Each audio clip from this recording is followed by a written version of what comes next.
When 6-year-old Mia Brennan pressed herself against the rear wheel of a massive Harley-Davidson in a crowded Phoenix strip mall parking lot and locked eyes with the bearded stranger loading groceries onto the bike, she didn't say a word. She didn't have to. The way her small body trembled, the way her fingers gripped the chrome spokes like a lifeline, the way her eyes tracked a man in a business suit scanning the parking lot with predatory focus, told Jake Reeves everything he needed to know.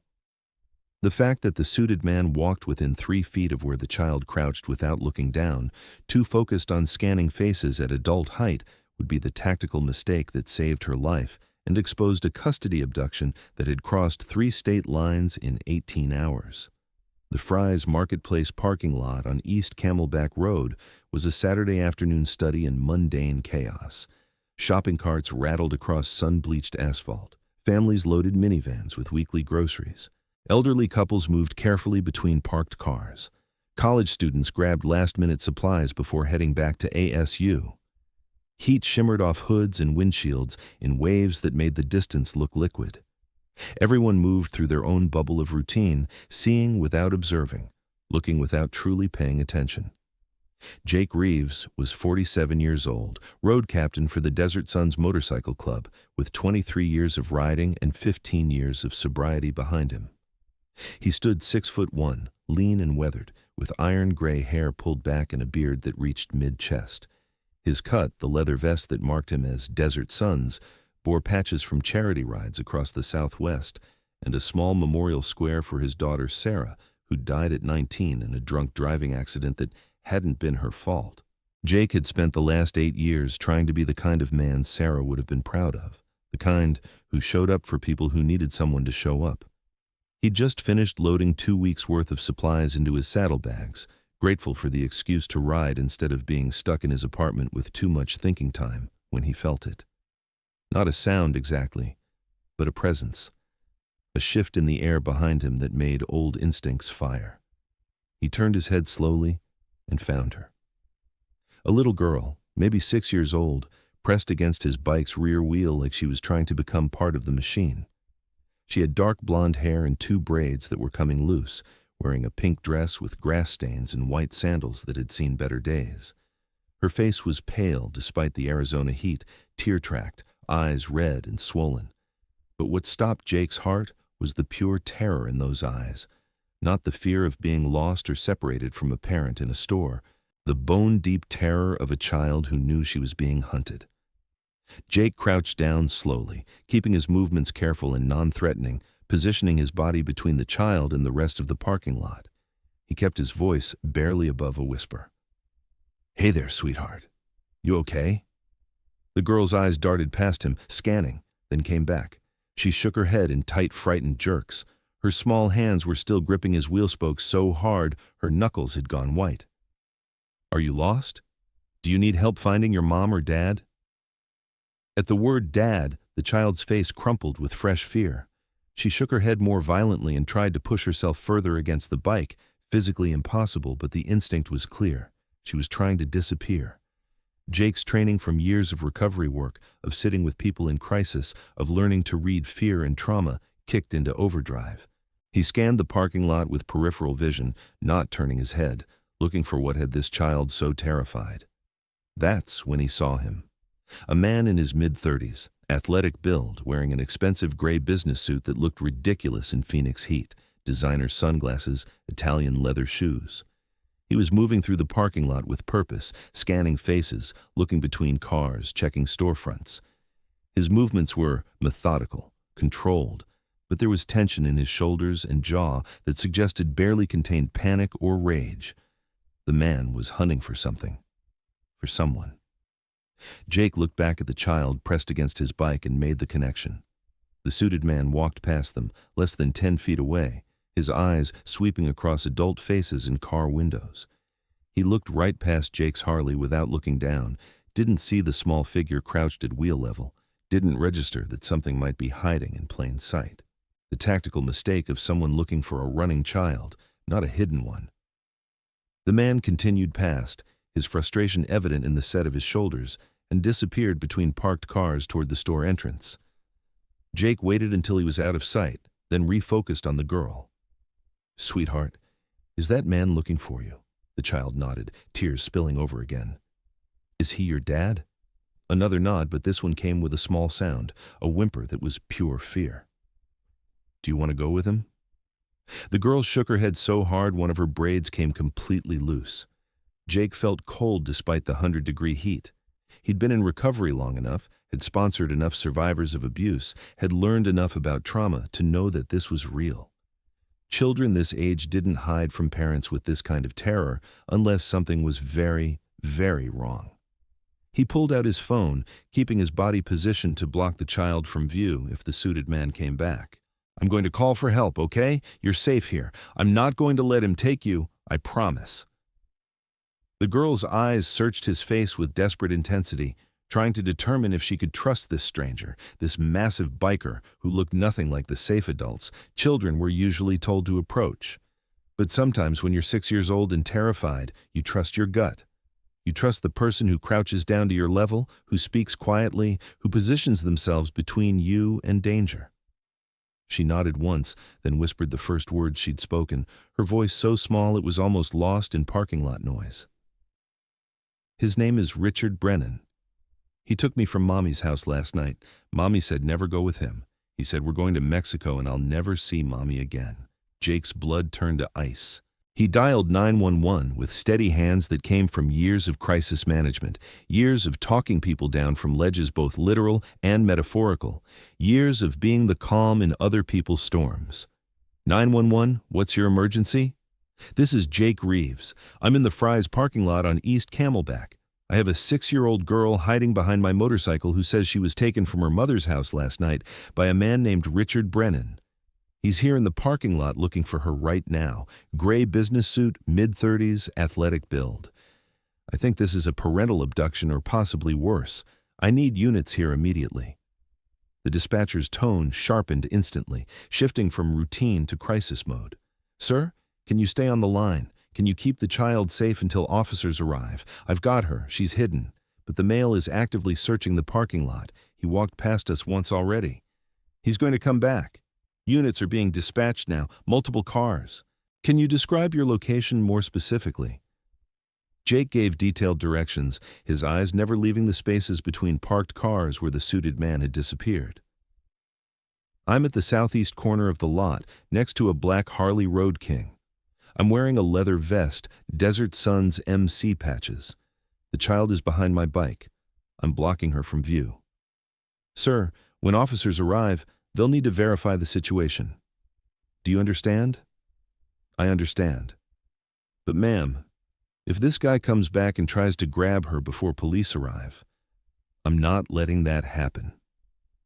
Jake heard himself say it, heard the absolute certainty in his own voice. He'd failed to protect Sarah. He'd been too drunk, too absent, too focused on his own problems to see that his daughter needed him until it was too late. He wasn't failing another child. Not today. Not ever again. The dispatcher was saying something about maintaining safety, about not engaging, about letting professionals handle it, but Jake's attention snapped back to immediate threat assessment. The suited man had emerged from between cars again, closer this time, his search pattern tightening.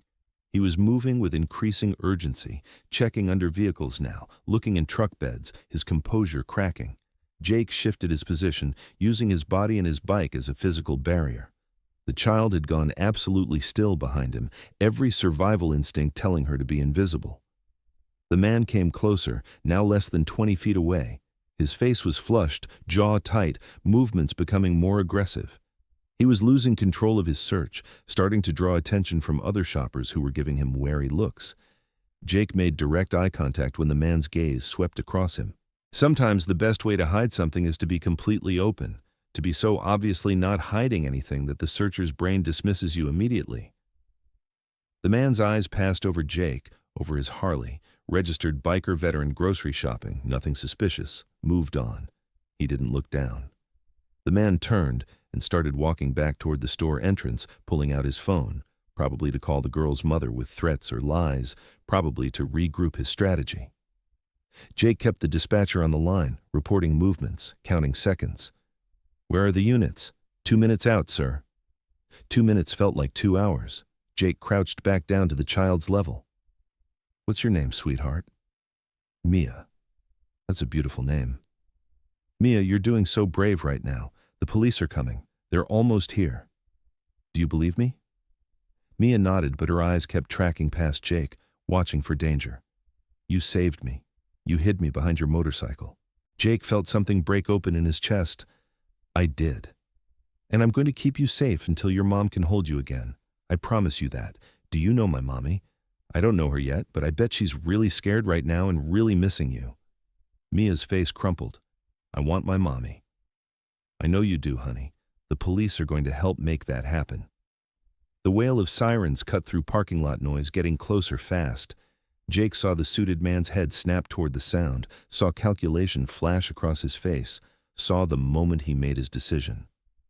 The man started walking quickly toward a silver BMW parked in the disabled spot nearest the store entrance, moving with purpose now, trying to look casual, but clearly preparing to run.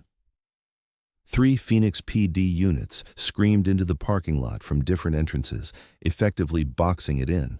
Officers emerged with the kind of controlled urgency that came from responding to possible child abduction calls. Jake stood up slowly, keeping his hands visible, letting them see him. Officer, I'm the one who called. The child is behind my bike. The male suspect is heading toward that silver BMW in the disabled spot. Gray suit. The officers split, 2 moving toward Jake and Mia, 2 moving to intercept the BMW. The suited man saw them coming and made one last desperate move, breaking into a run toward his vehicle. He'd made it 3 steps when 2 officers cut him off, hands on weapons but not drawn, voices carrying clear commands. Richard Brennan, stop right there. Keep your hands where we can see them. Turn around slowly. The man froze, his face a mask of indignant confusion that didn't reach his eyes. Officers, what's going on? I haven't done anything wrong. On the ground, face down, hands behind your head. Now. The man complied, his expression shifting to calculation, already preparing his defense. Meanwhile, at Jake's bike, a female officer was kneeling down at Mia's level, her posture and tone carefully calibrated for a traumatized child. Hey there, sweetheart. My name is Officer Santos. Can you tell me your name? Mia. Mia Brennan. Okay, Mia, this big guy here. Did he help you? Did he keep you safe? Mia nodded, finally releasing her death grip on the chrome spokes. He hid me from my dad. My dad took me from Mommy's house and said we're going to Mexico forever. Officer Santos's expression hardened, but her voice stayed gentle. Mia, you're safe now. Nobody's taking you to Mexico. We're going to call your mommy and get you back to her, okay? More units arrived. A detective emerged from an unmarked car and approached Jake while officers processed the scene. Sir, I'm Detective Karen Walsh. Dispatch said you reported a possible parental abduction. Walk me through what happened. Jake explained the whole sequence. His position in the parking lot, the child appearing behind his bike, her terror, the man searching, the whispered disclosure, the name Richard Brennan, the threat about Mexico, the whole situation. I'm former crisis counselor, spent 15 years in recovery work. I know what traumatized kids look like. This wasn't a custody tantrum. This was genuine fear. Detective Walsh nodded, already on her radio calling for more information. Within minutes, the picture started emerging from dispatch. Richard Brennan, restraining order filed by ex-wife Christina Brennan 3 months ago. Custody fully revoked after documented threats and unstable behavior. Amber Alert issued from San Diego 17 hours ago after Brennan took daughter Mia from maternal grandmother's home during unauthorized visit. Multi-state manhunt active. FBI involved due to suspected interstate flight to avoid prosecution. Walsh returned to Jake. Mr. Reeves, you just stopped a non-custodial parental abduction that crossed state lines. Without your intervention, this child would likely be in Mexico within 6 hours, and we might never have recovered her. Jake felt his knees go weak. He sat down on his bike seat, suddenly exhausted. I saw a scared kid. Anybody would have helped. Detective Walsh's expression softened. Actually, sir, most people wouldn't have. Most people would have assumed she was playing hide and seek, or would have told her to go find her parents, or would have dismissed her fear as childhood drama. You paid attention. You took her seriously. You acted. That's why she's safe. Over the next 2 hours, as the scene was processed and Mia was evaluated by child services, As Richard Brennan was arrested and read his rights, as the FBI arrived to coordinate interstate charges, Jake learned the full scope of what he'd accidentally prevented. Brennan had been planning this for weeks. He'd lost custody after psychiatric evaluation revealed paranoid and controlling tendencies. The restraining order had been the final blow. He'd convinced the maternal grandmother that he just wanted to say goodbye to Mia at a supervised public playground. The moment grandmother's back was turned, he'd grabbed Mia and run. They'd driven through the night, Brennan alternating between promising Mia adventure and threatening her into silence.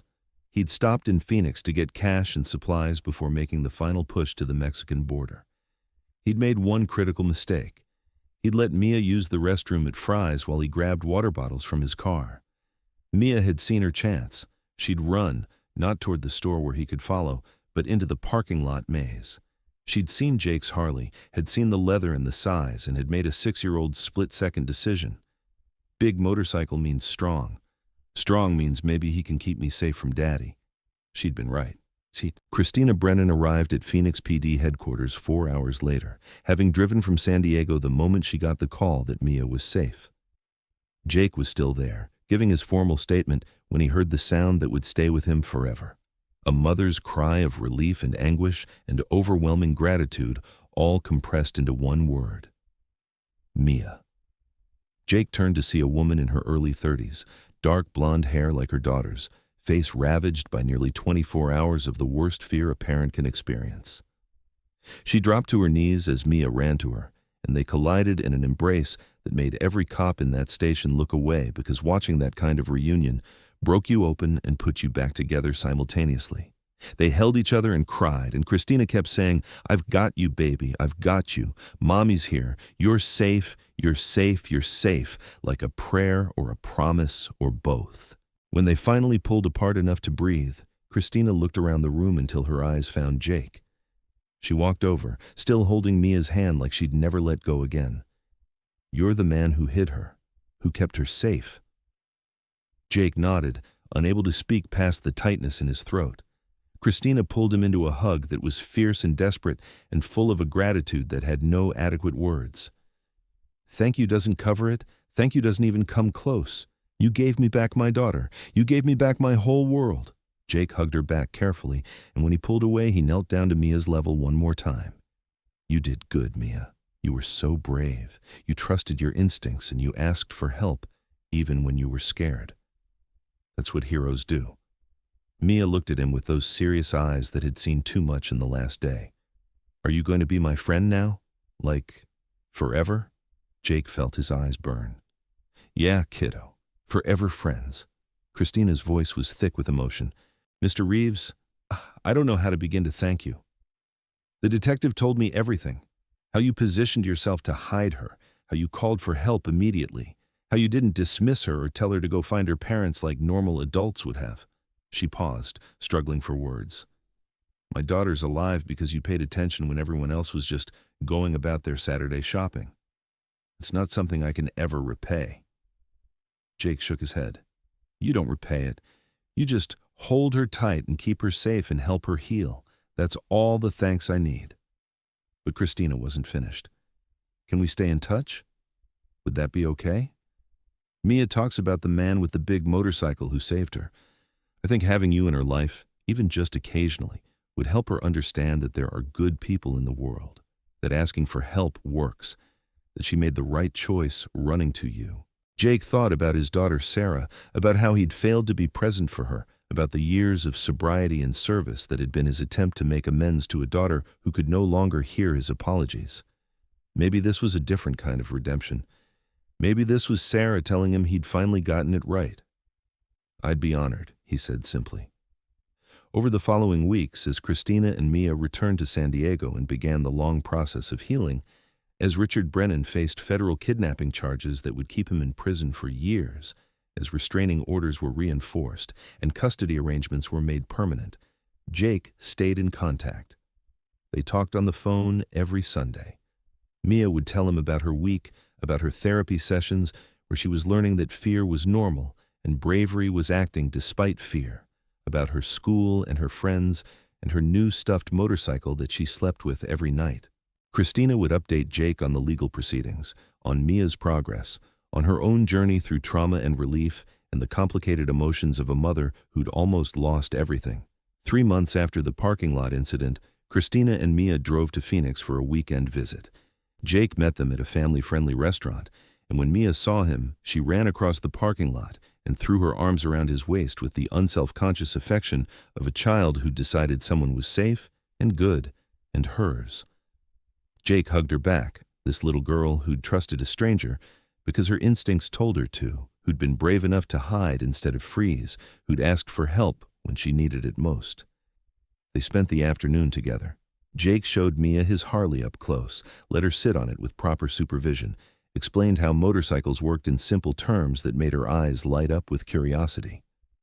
He introduced her to some of his Desert Sons brothers who'd heard the story and wanted to meet Hammer's Kid, the nickname the club had given Mia for her courage under pressure. The brothers treated her with the gentle respect of men who understood what trauma looked like and what healing required. One of them, a prospect named Danny who was studying child psychology, spent an hour playing with Mia while the adults talked, giving her space to just be a kid instead of a survivor. That evening, sitting at a picnic table outside the restaurant while Mia played on the nearby playground under Christina's watchful eye, Jake found himself talking about Sarah for the first time in years to someone outside his sponsor circle. He told Christina about his daughter, about the drinking that had made him absent, about the accident that had taken Sarah's life, about the 8 years of sobriety and service that had been his attempt to become someone Sarah would have been proud of. "I spent so long trying to make up for failing her," Jake said quietly, "trying to be the kind of person who shows up for people who need someone. I couldn't save Sarah, but maybe I could save someone else's daughter. Maybe that would count for something." Christina reached across the table and took his hand. "Jake, you didn't just save my daughter. You saved me. You saved our whole future together. You showed Mia that trusting her instincts was right, that asking for help works, that there are people in the world who will protect her. That's going to shape how she sees the world for the rest of her life. And you showed me that there's still goodness out there when I was starting to believe there wasn't." They sat in comfortable silence, watching Mia laugh on the swings, her fear from 3 months ago not erased, but balanced now by safety and support, and the knowledge that she'd survived something terrible and come through it. Jake thought about all the what-ifs that could have gone differently. What if he'd dismissed Mia's fear as childhood drama? What if he'd told her to go find her parents at the service desk? What if he'd been in too much of a hurry to notice a small body pressed against his wheel? What if Richard Brennan had looked down instead of scanning at adult height? The margin between rescue and tragedy had been measured in seconds and choices and the willingness to trust a child's terror even when you didn't understand the full context. The Desert Sons motorcycle club started something new after Mia's rescue. They called it the Paying Attention Initiative. They ran workshops at community centers and schools teaching parents and children about trusting instincts, about recognizing signs of danger, about how to signal for help when you're too scared to speak out loud. They trained club members to be more observant in public spaces, to notice the child who looked wrong with their adult, to pay attention to body language and fear signals. They distributed cards with warning signs and emergency numbers. They partnered with local police departments to create better communication channels between civilians and law enforcement when something felt off. Over the next 2 years, 3 more Desert Sons members recognized and intervened in suspicious situations based on that training. One was a teenager being trafficked at a truck stop. One was a special needs child who'd wandered from a group home and couldn't communicate his address. One was a 4-year-old locked in a hot car while her mother was passed out from opioids. Each time, someone paid attention. Each time, someone trusted their gut. Each time, someone acted instead of assuming someone else would handle it. Each time, a life was saved or protected or redirected toward safety. Jake kept a photograph in his wallet. It showed Mia sitting on his Harley, wearing a miniature leather vest that Christina had made for her with a patch that read, "Honorary Desert Sons." Mia's smile in that photo was pure joy, the smile of a child who'd learned that asking for help could actually work, that there were people watching who would respond, that she was worth saving. Beside that photo was one of Sarah, taken a month before the accident, smiling that same smile of someone who felt safe in the world. When Mia turned 8, she wrote a letter that her mother helped her send to the Arizona Highway Safety Commission. It talked about her experience, about the importance of paying attention to children in public spaces, about how predators and dangerous people counted on bystanders looking away or assuming everything was fine. She proposed that schools teach children that it's okay to approach strangers for help in real emergencies, that hiding and asking for protection wasn't bad or wrong when genuine danger was present. The letter went viral after a local news station picked up the story. Mia became a small advocate for child safety awareness, speaking at her school's assembly, participating in Desert Sun's community workshops, telling her story in age-appropriate ways that helped other children understand they had the right to ask for help when something felt wrong. Christina watched her daughter transform from a traumatized 6-year-old hiding behind a motorcycle to a confident 8-year-old who wanted to help other kids feel less alone and more empowered. The healing wasn't linear. Mia still had nightmares sometimes. She still needed therapy to process the trauma of being taken, of being told she'd never see her mother again, of having to make life or death decisions at age 6. But she also had a growing understanding that surviving something terrible didn't make her weak or broken. It made her strong and aware and capable of helping others. Jake continued his Sunday calls with Mia, watching her grow through the phone and through quarterly visits when Christina would make the drive to Phoenix or Jake would ride his Harley to San Diego. He attended Mia's 3rd-grade graduation, her piano recital, her first karate tournament, where she earned a yellow belt and dedicated it to Uncle Jake, who taught me that being brave means acting even when you're scared. He became part of their extended family, the honorary uncle who sent birthday cards and Christmas presents and showed up when it mattered. On the 2nd anniversary of the parking lot incident, Christina and Mia drove to Phoenix for a special ceremony. The Desert Sons had organized a community event partnering with local child advocacy groups, and they wanted Mia to be part of it. Jake stood beside her as she helped unveil a mural painted on the side of their clubhouse. It showed a child's small hand reaching up to touch a motorcycle wheel, with text that read, "Sometimes the bravest thing you can do is ask a stranger for help. Sometimes the most heroic thing you can do is pay enough attention to see someone asking." Mia had helped design the mural, had chosen the colors and the words, had insisted that it show both the child's courage and the adult's responsibility.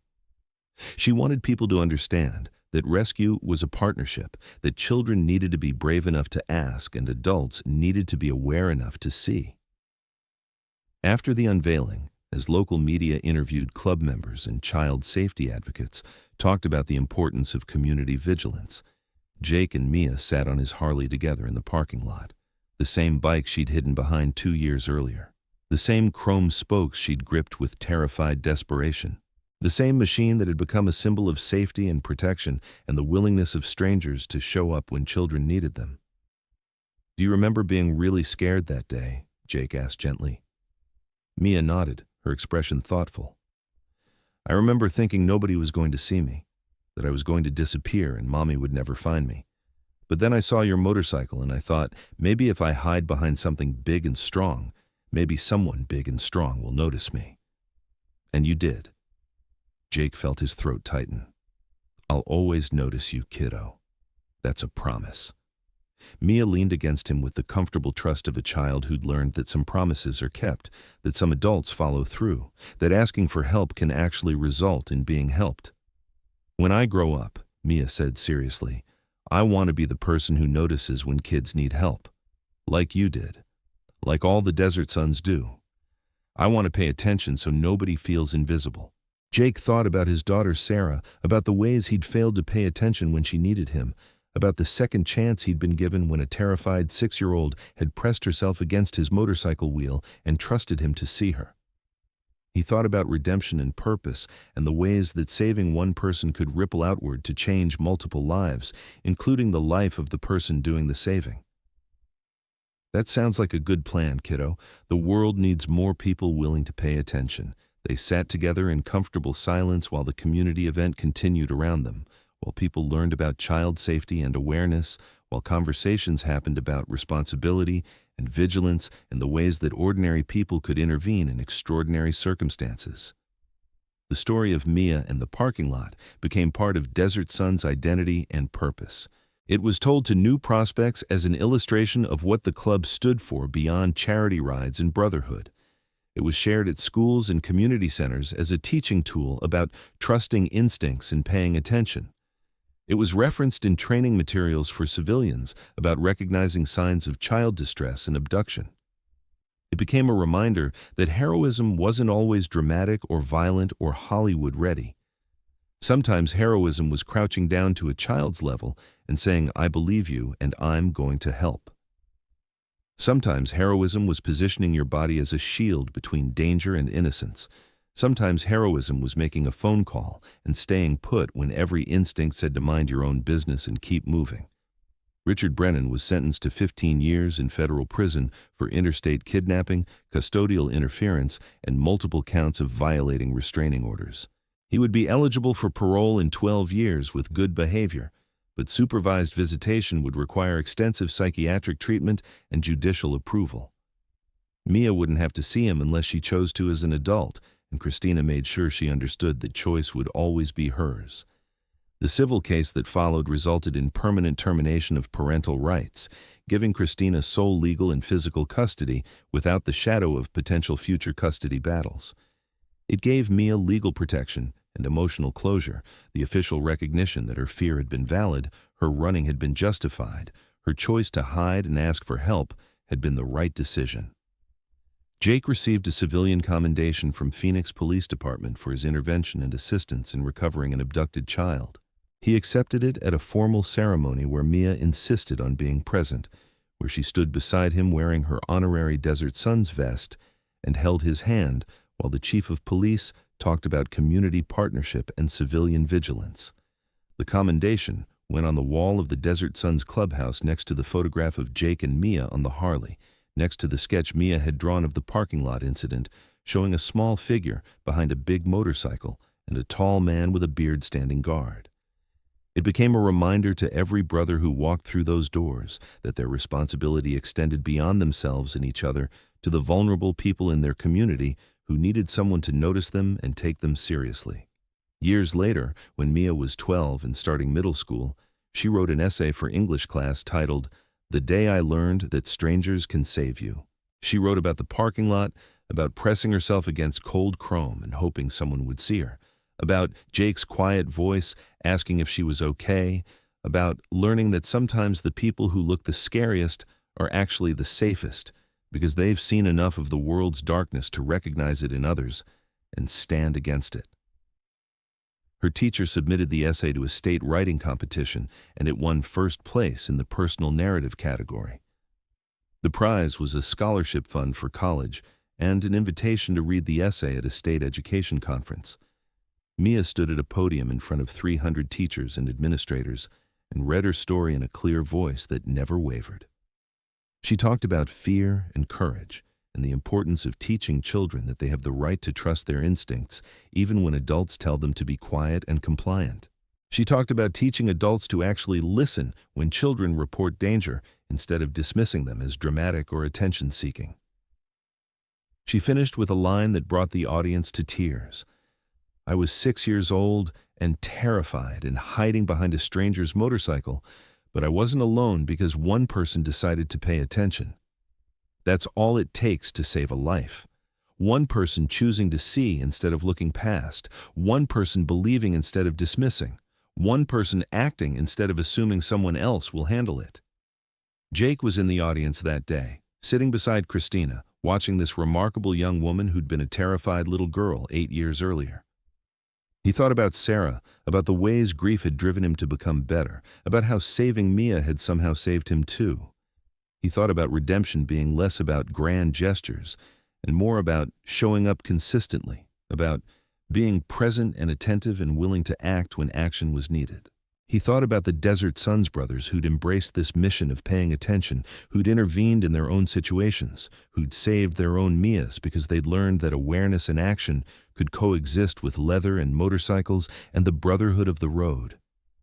After the conference, as they walked to the parking lot where Jake's Harley waited, Mia slipped her hand into his. The gesture was familiar now, comfortable, the hand-holding of chosen family rather than biological connection. "Thank you for never treating me like I was too young to know what I was feeling that day," Mia said. "For believing me when I said I was scared. For not telling me to go find my dad because he probably just lost track of me in the store. You trusted that I knew the difference between normal scared and dangerous scared." Jake squeezed her hand gently. "You did know the difference, kiddo. Kids usually do. Adults just need to listen better." They stood beside the Harley, the same bike that had been a shield and symbol in salvation 8 years earlier. Mia ran her hand over the chrome, the gesture reverent now rather than desperate. "I think about this motorcycle a lot," she said. "About how I picked it because it looked strong and protective. About how I got lucky that the person who owned it was actually those things and not just pretending. About how everything could have gone differently if you'd been in a hurry or distracted or thought I was just playing around." Jake had thought about those what-ifs too, had processed them in therapy and sponsor meetings, had learned to hold gratitude for getting it right alongside grief for the times with Sarah when he'd gotten it wrong. "We both got lucky that day," he said. "You got someone who paid attention. I got a chance to be the kind of person I wanted to be. We saved each other in different ways." Christina joined them, her arm around Mia's shoulders, her expression carrying the complex emotions of a mother who'd lived through every parent's worst nightmare and come out the other side with her daughter alive and healing. "I think about alternate timelines sometimes," Christina said quietly. "About what would have happened if Mia had run into the store instead of into the parking lot. If she'd asked a different adult for help who didn't take her seriously. If Richard had found her before the police arrived. If you'd been parked in a different spot or left 5 minutes earlier or been too busy to notice a scared kid. The margins were so thin between losing her forever and getting her back." Jake understood those alternate timeline thoughts, had his own version that involved Sarah and drunk driving and the minutes that had separated tragedy from prevention. But dwelling in those alternate timelines didn't change what had actually happened. "All we can do is exist in the timeline we got and try to make it count for something. Mia's safe. Richard's in prison. Other kids have been helped because we learned from this. That has to be enough." They rode together that afternoon, Mia on the back of Jake's Harley with proper safety gear and years of practice making her confident and comfortable, Christina following in her car. They rode through Phoenix toward South Mountain, the city sprawling below them as they climbed elevation, the desert stretching in all directions under endless blue sky. They stopped at an overlook, where Jake's club often gathered for rides, where a memorial bench had been placed years ago for a fallen brother. Mia sat on that bench and looked out over the city where she'd almost disappeared, where one person's attention had redirected her entire future, where a parking lot had become the setting for transformation. "I want to do something to give back," Mia said. "Something that helps other kids who are scared and need someone to notice them. Something that makes a real difference." Jake sat beside her, this 12-year-old who'd grown from victim to survivor to advocate, who carried trauma and strength in equal measure, who wanted to transform her worst experience into something that prevented other children from having similar experiences. "What did you have in mind?" Mia pulled out a notebook where she'd been sketching ideas, plans that showed remarkable insight for someone her age. "I want to create workshops that teach kids how to signal for help when they can't speak out loud. Hand signals, code words, ways to communicate danger to aware adults. And I want to teach adults what those signals look like so they can actually respond, like a secret language that kids and safe adults both know, so predators can't intercept it." Jake looked at Christina, who nodded with obvious pride. "We've been talking to child advocacy groups about piloting the program," Christina explained. "Mia's therapist thinks it could be genuinely beneficial, both for Mia's continued healing and for other children's safety. Desert Sons has offered to help fund and promote it. Over the next year, Mia's Secret Signals program launched in Phoenix area schools as a pilot initiative. It taught children age-appropriate ways to communicate distress, from simple hand gestures to phrases that sounded innocent but carried specific meaning. It taught adults to recognize those signals and respond appropriately. It was based on research about child trafficking, abduction, and abuse, modified for Mia's specific insights about what a scared child needed from potential rescuers. The program expanded. Other cities adopted it. Child safety organizations incorporated it into existing curricula. Mia became a youth spokesperson, carefully managed by Christina and supported by therapists, sharing her story in ways that empowered rather than re-traumatized her. She wasn't the scared 6-year-old anymore. She was a confident advocate who'd learned that surviving something terrible gave her a platform to prevent others from experiencing similar trauma. Jake watched her grow into this role, watched her confidence increase alongside her compassion, watched her become the person Sarah might have become if she'd had the chance to grow up and find purpose. He thought about legacies and second chances, and the ways that one moment of paying attention in a parking lot had rippled outward to touch hundreds of children's lives through Mia's advocacy and the Desert Sun's ongoing awareness initiatives. On Mia's 13th birthday, the Desert Sons threw her a party at the clubhouse. Brothers from multiple chapters attended. Old ladies brought food. Children of other members played together in the yard. It was loud and chaotic and full of the particular warmth that comes from chosen families celebrating together. Jake gave Mia a present he'd been working on for months, a custom leather jacket, sized for her current frame but with room to grow, with her name embroidered on the chest and a special patch on the back. The patch showed a small hand reaching toward a motorcycle wheel, surrounded by text that read, "Courage to ask, willingness to see, power to act." It was the motto of her Secret Signals program, the philosophy that had grown from her experience. Mia tried on the jacket and looked at herself in the mirror someone held up. She looked fierce and confident, and exactly like the young woman she was becoming. Someone who'd taken trauma and transformed it into purpose. Someone who'd learned that asking for help was strength, not weakness. Someone who wanted to make sure other children knew they were worth saving and that there were people watching who would respond if they signaled. "This is perfect," Mia said, hugging Jake tight. "Thank you for everything, for saving me, for staying in my life, for helping me turn the worst day of my life into something that helps other kids, for being my Uncle Jake even though we're not related by blood, for being family." Jake hugged her back, this remarkable young woman who'd grabbed his heart the moment she'd pressed herself against his motorcycle wheel with terrified hope in her eyes. Family isn't always about blood, kiddo. Sometimes it's about who shows up when it matters and then keeps showing up. You're my family now. That's forever. The party continued around them, music and laughter and the sound of community. But in that moment it was just the two of them, connected by a single moment of crisis that had evolved into years of relationship and purpose, and the knowledge that paying attention could literally save lives. The story of Mia in the parking lot became more than just a rescue narrative. It became a framework for understanding community responsibility and child protection. It was taught in criminal justice classes as a case study in effective civilian intervention. It was referenced in psychology courses about trauma and resilience. It was used by advocacy groups to illustrate why believing children matters and why adults need to actually pay attention instead of dismissing young voices. Most importantly, it gave other children permission to trust their instincts and ask for help when something felt wrong. It gave adults permission to act on suspicion even if they might be wrong, even if they might cause a scene, even if they might look foolish.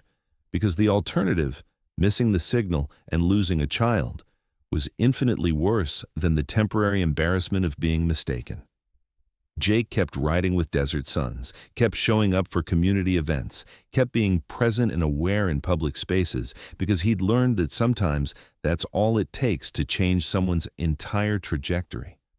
Christina kept raising Mia with fierce protectiveness, balanced by encouragement to heal and grow and use her experience for good. Mia kept advocating and learning and growing and into someone who understood that trauma didn't have to define her, but could inform how she helped others. Years would pass. Mia would graduate high school with plans to study child psychology and victim advocacy. She would eventually write a book about her experience and the importance of teaching children and adults to communicate about danger. She would work with legislative committees on child protection laws and abduction response protocols. She would become exactly the kind of person who notices when kids need help, who pays attention so nobody feels invisible.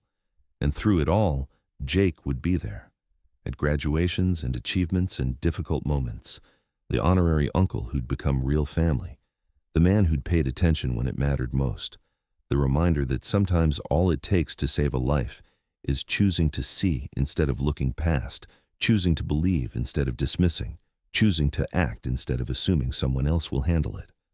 Because that's the truth that Mia's story proved over and over. One person paying attention can stop a nightmare in progress. One person trusting a child's fear can redirect an entire future. One person choosing to act can be the difference between tragedy and rescue. And every person willing to pay attention and take children seriously becomes part of a protective network that makes communities safer for the most vulnerable among us.